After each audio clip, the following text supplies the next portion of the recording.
ఓం శ్రీ గణేశాయ నమః. ఓం శ్రీ వేదవ్యాసాయ నమః. ఓం నమో భగవతే వాసుదేవాయ.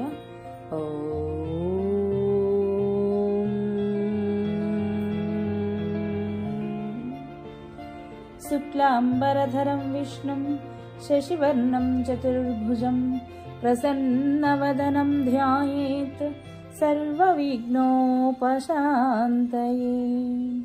నారాయణం నమస్కృత్య నరం చైవ నరోత్తమం దేవీం సరస్వతిం వ్యాసం తతో జయముధీరయేత్.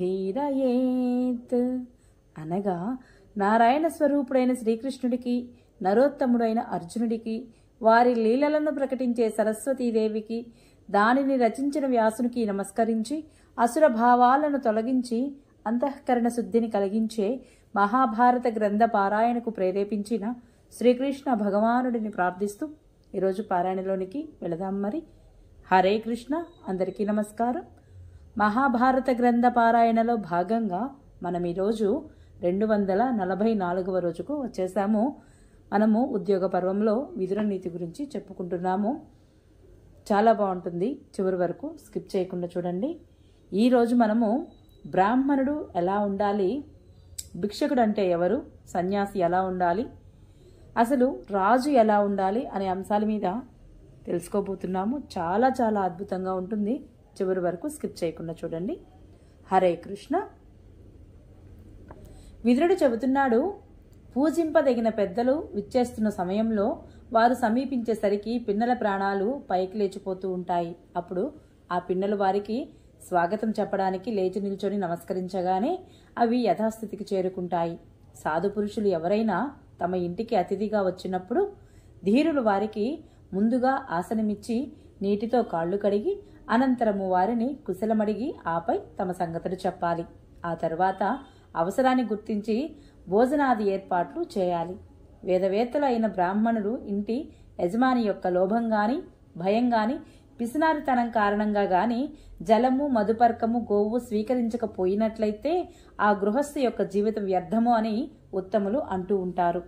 శస్త్రచికిత్స చేసే వైద్యుడు, బ్రహ్మచర్యం నుండి భ్రష్టుడైన వాడు, చోరుడు, క్రూరుడు, మద్యపానం చేసేవాడు, భ్రూణహత్య చేసేవాడు, సైనికుడు, వేదాలను అమ్ముకునేవాడు, వీరందరూ కాళ్లు కడగడానికి అర్హత లేకపోయినా కానీ అతిథిగా వచ్చినప్పుడు మాత్రము వారిని ఆదరంగా చూడాలి. ఉప్పు, వండిన అన్నము, పెరుగు, పాలు, తేనె, నూనె, నెయ్యి, నువ్వులు, మాంసము, పండ్లు, దుంపలు, ఆకుకూరలు, ఎర్రని వస్త్రాలు, అన్ని రకాల గంధాలు, బెల్లము, ఈ వస్తువులన్నీ అమ్మకూడదు. కోపం రానివాడు, మట్టి గడ్డను, రాయిని బంగారాన్ని ఒకటిగా తలచేవాడు, శోకం లేనివాడు, స్నేహ విరోధాలు లేనివాడు, నిందా ప్రశంసలు లేనివాడు, ఇష్టానిష్టాలు వదిలేసినవాడు, ఉదాసీనుడై ఉండేవాడు మాత్రమే భిక్షకుడు లేదా సన్యాసి అవుతాడు అనిపించుకుంటాడు. నివ్వరి ధాన్యం, కందమూలాలు, ఇంగుదీ ఫలాలు, ఆకుకూరలు తిని బ్రతుకు వెళ్లబుచ్చుతూ మనస్సును అదుపులో ఉంచుకొని అగ్నిహోత్ర కార్యాలు చూస్తూ అరణ్యాలలో ఉంటూ కూడా అతిథి సేవలో తత్పరులై ఉండే పుణ్యశీలురే శ్రేష్ఠులైన వానప్రస్థులు అనిపించుకుంటారు. బుద్ధిమంతునికి అపకారం చేసి నేను చాలా దూరంగా ఉన్నానులే అనే విశ్వాసంతో నిశ్చింతగా ఉండకూడదు. బుద్ధిమంతుడికి చేతులు చాలా పొడవుగా ఉంటాయి. బాధపడితే అతడు ఆ చేతులతోనే ప్రతీకారం తీర్చుకుంటాడు.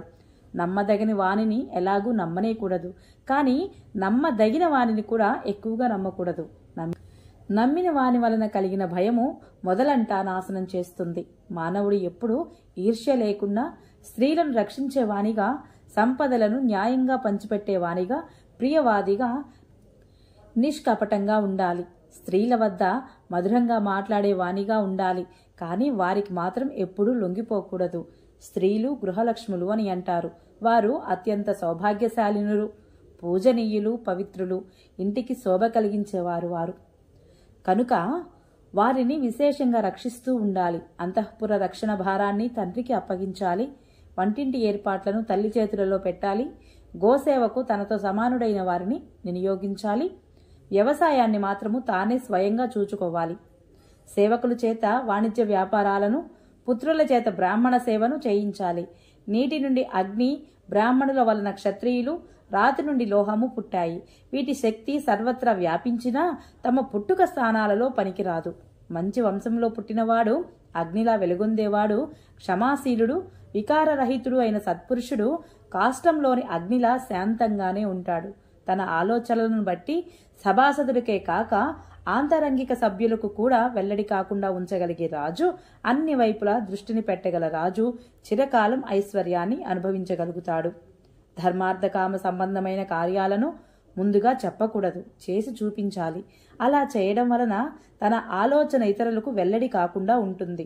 పర్వత శిఖరాలను అధిరోహించియో, రాజభవనాలలోని ఏకాంత మందిరాలలోనో, అడవులలోని నిర్జన ప్రదేశాలలోనో మంత్రాంగం నెరపాలి.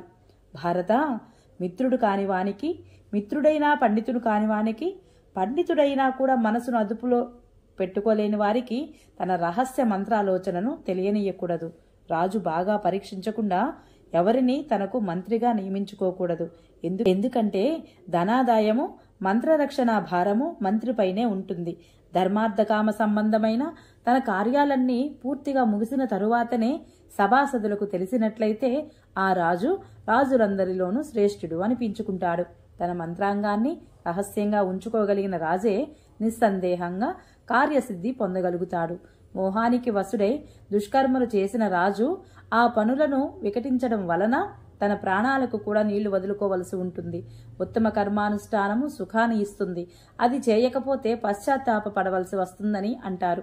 వేదాన్ని చదువని బ్రాహ్మణుడు శ్రాద్ధ కర్మకు అధికారి కానట్లుగా సంధి, విగ్రహ, యాన, ఆసన, ద్వైధీభావ, సమాశ్రయములు అనే 6 గుణాలను తెలుసుకోలేనివాడు రహస్య మంత్రాంగాన్ని వినడానికి అధికారి కాడు. సంధి, విగ్రహాది షడ్గుణాలను తెలుసుకున్న కారణంగా ప్రసిద్ధుడై స్థితి, వృద్ధి, క్షయాలను ఎరిగి లోకులందరి చేత ప్రశంసించబడిన స్వభావం కలిగినట్టి రాజుకు ఈ భూమి వశమై ఉంటుంది. ఏ రాజు యొక్క కోపము, సంతోషము వ్యర్థం కావో, అవసరమైన పనులు తానే స్వయంగా చూసుకుంటాడో, కోశాగారం గురించిన పూర్తి అవగాహన ఏ రాజుకు ఉంటుందో ఆ రాజుకు భూమి చాలినంత ధనాన్ని ఇస్తుంది, అంటే కావలసినంత ధనాన్ని ఇస్తుంది అని.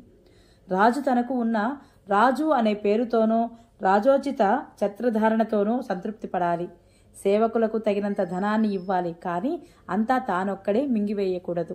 బ్రాహ్మణుడిని బ్రాహ్మణుడే తెలుసుకోగలడు, అలాగే భార్యను భర్త మాత్రమే తెలుసుకోగలడు. మంత్రిని గురించి రాజుకు తెలుస్తుంది, రాజును గూర్చి రాజే తెలుసుకోగలుగుతాడు కూడా. వధించదగిన శత్రువు దొరికినప్పుడు ఎన్నడూ వదలకూడదు. తన శక్తి చాలనప్పుడు వినయంగా అతని వద్ద కాలం గడుపుతూ బలం పుంజుకున్నాక అతనిని చంపివేయాలి. ఎందుకంటే శత్రువును చంపకపోతే త్వరలోనే అతని వలన భయం ఏర్పడుతుంది. దేవతలు, బ్రాహ్మణులు, రాజులు, వృద్ధులు, బాలకులు, రోగులు వీరి పట్ల క్రోధం కలిగితేనే ప్రయత్నపూర్వకంగా నిగ్రహించుకోవాలి. వ్యర్థ కలహం మూర్ఖుల లక్షణం అన్నారు పెద్దలు. బుద్ధిమంతులు దానిని త్యజించాలి. అలా చేయడం వలన లోకంలో అతనికి కీర్తి దక్కుతుంది. అనర్థాన్ని ఎదుర్కోవలసిన అవసరము ఉండదు. రాజు యొక్క కోపం గాని సంతోషం గాని నిరర్ధకమైతే స్త్రీ నపుంసకుడైన భర్తను ఇష్టపడనట్టుగా ప్రజలు కూడా ఆ రాజును ఇష్టపడరు. తెలివి ఉంటే ధనం వస్తుంది, మూర్ఖత్వం వలన దరిద్రం వస్తుంది అనే నియమము ఏమీ లేదు. ఈ లోక పరిభ్రమణం యొక్క సంగతిని విద్వాంసులే తెలుసుకోగలరు, ఇతరులకు తెలియదు. విద్య, శీలం, వయస్సు, బుద్ధి, ధనం, వంశం ఈ అంశాలలో పూజ్యులైన వారిని మూర్ఖులు ఎప్పుడూ అగౌరవపరుస్తూ ఉంటారు. నింద్యమైన నడత కలవానికి, మూర్ఖునికి, గుణాలలో దోషాలనే వెదికేవానికి, అధార్మికునికి, చెడుగా మాట్లాడేవారికి, క్రోధం కలవానికి త్వరితంగా అనర్థాలు సంభవిస్తాయి. మోసపుచ్చకపోవడం, దానం చేయడము, మాటపై నిలవడము, చక్కగా చెప్పిన హితకరమైన మాట ఈ గుణాలన్నీ కూడా సమస్త ప్రాణులను తమ వారిగా చేసుకుంటాయి. ఎవరిని మోసగించని వాడు చతురుడు, కృతజ్ఞుడు, బుద్ధిమంతుడు, సరళవర్తనుడు అయిన రాజు తన కోశాగారం అంతా నష్టమైన సహాయకులను పొందగలుగుతాడు. అంటే అతనికి సహాయం లభిస్తుంది అని అర్థం. ధైర్యం, మనోనిగ్రహము, ఇంద్రియ సంయమనము, పవిత్రత, దయ, వాక్కు, మిత్రద్రోహం చేయకపోవడము ఈ 7 గుణాలు సంపదను పెంపొందిస్తాయి. ఓ రాజా, ఆశ్రితులందరికీ సమానంగా ధనాన్ని పంచనివాడు దుష్టుడు. కృతజ్ఞుడు, నిర్లజ్జుడు అయిన రాజు ఈ లోకంలో విడువదగినవాడు. తాను స్వయంగా దోషి అయి ఉండి కూడా నిర్దోషి అయిన ఆత్మీయునికి కోపం తెప్పించినవాడు పామున్న ఇంటిలోని మనుషుల వలె సుఖంగా నిద్రపోలేడు. ఎవరిపై దోషారోపణ చేయడం వలన యోగక్షేత్రాలలో ఆటంకం ఏర్పడుతుందో వారికి దేవతల వలె ఎప్పుడు ప్రసన్నులుగా చేసుకోవాలి. వారిని ధనాది ద్రవ్యాలను స్త్రీలు, ప్రమత్తులు, పతితులు, నీచులు అయిన వారి చేతులలో పెడితే వాటి విషయమై సందేహించవలసినదే. రాజా, పరిపాలన స్త్రీలు, జూదగాళ్లు, బాలకులు వీరి చేతులలో ఉంటే ప్రజలు రాతి పడవపై ప్రయాణించే వారి వలె విపత్ సముద్రంలో మునిగిపోతారు. ఎంతవరకు అవసరమో అంతవరకే పనిచేస్తూ అధికంగా కలగజేసుకొని వాళ్ళు నా దృష్టిలో పండితులే. ఎందుకంటే అధికంగా కలగజేసుకుంటే సంఘర్షణకు కారణమవుతుంది. జూదరి చేత పొగడబడేవాడు, చారుణుల చేత ప్రశంసాపూర్వకంగా గానం చేయబడేవాడు, వేశ్యల చేత గొప్పగా చెప్పుకోబడేవాడు జీవించి కూడా శవంతో సమానము. మీరు ఆ మహాధనుర్ధరులు అత్యంతము తేజస్సంపన్నులు అయిన పాండవులను విడిచి ఈ ఐశ్వర్య భారాన్ని దుర్యోధనుడికి అప్పగించారు. ఈ కారణంగా ఐశ్వర్య మదంతో మూఢుడైన దుర్యోధనుడు స్వర్గరాజ్యాన్నుండి పతితుడైన బలిచక్రవర్తి వలె రాజభ్రష్టుడు కావడం మీరు చూస్తారు అని విదురుల వారు ధృతరాష్ట్రునితో చెప్పడం జరుగుతుంది. ఓం నమో భగవతే వాసుదేవాయ. ఈరోజు పారాయణ ఇంతటితో సమాప్తం. రేపు మనము ఇంకొక ముఖ్యమైన అంశం గురించి తెలుసుకుందాము. ఈ వీడియో మీకు నచ్చినట్లయితే please subscribe my channel, like, share, comment please. Thank you.